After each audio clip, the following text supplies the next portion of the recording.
रवि और नेहा की शादी को 5 साल हो चुके थे। बाहर से देखने पर उनकी जिंदगी खुशहाल लगती थी। दोनों शहर में एक अच्छे फ्लैट में रहते। रवि एक मल्टीनेशनल कंपनी में मैनेजर था और नेहा एक बुटीक चलाती थी। लेकिन इस चमक दमक के पीछे एक ऐसा राज छुपा था जो जल्द ही एक खौफनाक अपराध में बदलने वाला था। रवि दिन रात काम में व्यस्त रहता था। अक्सर देर रात घर लौटता और नेहा को सोता हुआ पाता। धीरे धीरे उसने महसूस किया कि नेहा का व्यवहार बदलने लगा है। वह अक्सर फोन पर धीमे स्वर में बातें करती, देर रात तक ऑनलाइन रहती और रवि से नजरें चुराने लगी। रवि को शक हुआ, पर उसने सोचा कि यह सिर्फ उसका वहम है। एक दिन रवि को नेहा के बुटीक के पास उसकी कार खड़ी दिखी, लेकिन वह दुकान में नहीं थी। रवि ने उसका पीछा किया और देखा कि नेहा एक अजनबी युवक के साथ कैफे में बैठी है। दोनों के हाव भाव सामान्य दोस्ती से कहीं ज्यादा घनिष्ठ थे। रवि का दिल बैठ गया, लेकिन उसने कोई हंगामा नहीं किया। उसने चुपचाप सबूत जुटाने का फैसला किया।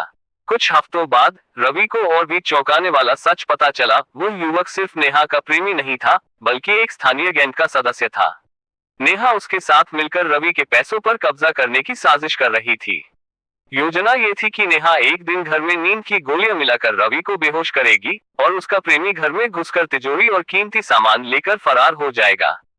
रवि ने ये सुनते ही पुलिस से संपर्क किया और एक जाल बिछाया। तय दिन नेहा ने दूध में नींद की गोलियां मिलाई, लेकिन रवि ने पहले ही पुलिस को घर में छिपा दिया था। जैसे ही उसका प्रेमी चोरी के इरादे से अंदर आया, पुलिस ने दोनों को रंगे हाथ पकड़ लिया। गिरफ्तारी के बाद नेहा ने सब कुछ कबूल कर लिया। उसने बताया कि उसे रवि से कोई शिकायत नहीं थी, लेकिन वह अपने प्रेमी के बहकावे में आ गई थी। लालच और मोह ने उसे इतना अंधा कर दिया कि उसने अपने पति की जिंदगी तक दांव पर लगा दी। रवि टूट चुका था। अदालत ने नेहा और उसके प्रेमी को साजिश और हत्या की कोशिश के जुर्म में 10-10 साल की सजा सुनाई। ये घटना शहर में चर्चा का विषय बन गई, एक कहानी जिसमें प्यार, धोखा और अपराध सब कुछ एक साथ था। रवि के लिए ये सबक था कि रिश्तों में सबसे बड़ी ताकत भरोसा है, और जब वही टूट जाए तो जिंदगी भी बिखर जाती है। अगर आप चाहें तो मैं इस कहानी को और भी थ्रिलर स्टाइल में डायलॉग और सस्पेंस के साथ लिख सकता हूं, ताकि यह क्राइम नॉवेल जैसा लगे। क्या आप चाहते हैं मैं ऐसा करूं? रवि और नेहा की शादी को 5 साल हो चुके थे। बाहर से देखने पर उनकी जिंदगी खुशहाल लगती थी। दोनों शहर में एक अच्छे फ्लैट में रहते। रवि एक मल्टीनेशनल कंपनी में मैनेजर था और नेहा एक बुटीक चलाती थी। लेकिन इस चमक दमक के पीछे एक ऐसा राज छुपा था जो जल्द ही एक खौफनाक अपराध में बदलने वाला था। रवि दिन रात काम में व्यस्त रहता था। अक्सर देर रात घर लौटता और नेहा को सोता हुआ पाता।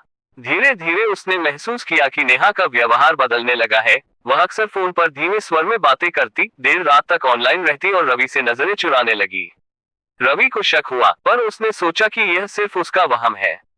एक दिन रवि को नेहा के बुटीक के पास उसकी कार खड़ी दिखी, लेकिन वह दुकान में नहीं थी। रवि ने उसका पीछा किया और देखा कि नेहा एक अजनबी युवक के साथ कैफे में बैठी है। दोनों के हाव भाव सामान्य दोस्ती से कहीं ज्यादा घनिष्ठ थे। रवि का दिल बैठ गया, लेकिन उसने कोई हंगामा नहीं किया। उसने चुपचाप सबूत जुटाने का फैसला किया। कुछ हफ्तों बाद रवि को और भी चौंकाने वाला सच पता चला। वो युवक सिर्फ नेहा का प्रेमी नहीं था, बल्कि एक स्थानीय गैंग का सदस्य था। नेहा उसके साथ मिलकर रवि के पैसों पर कब्जा करने की साजिश कर रही थी। योजना ये थी कि नेहा एक दिन घर में नींद की गोलियां मिलाकर रवि को बेहोश करेगी और उसका प्रेमी घर में घुसकर तिजोरी और कीमती सामान लेकर फरार हो जाएगा।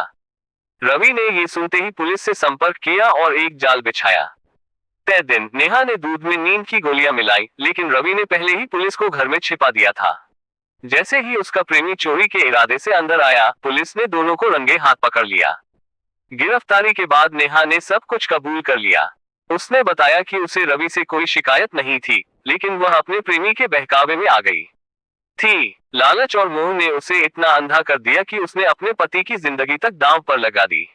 रवि टूट चुका था। अदालत ने नेहा और उसके प्रेमी को साजिश और हत्या की कोशिश के जुर्म में 10-10 साल की सजा सुनाई। ये घटना शहर में चर्चा का विषय बन गई, एक कहानी जिसमें प्यार, धोखा और अपराध सब कुछ एक साथ था।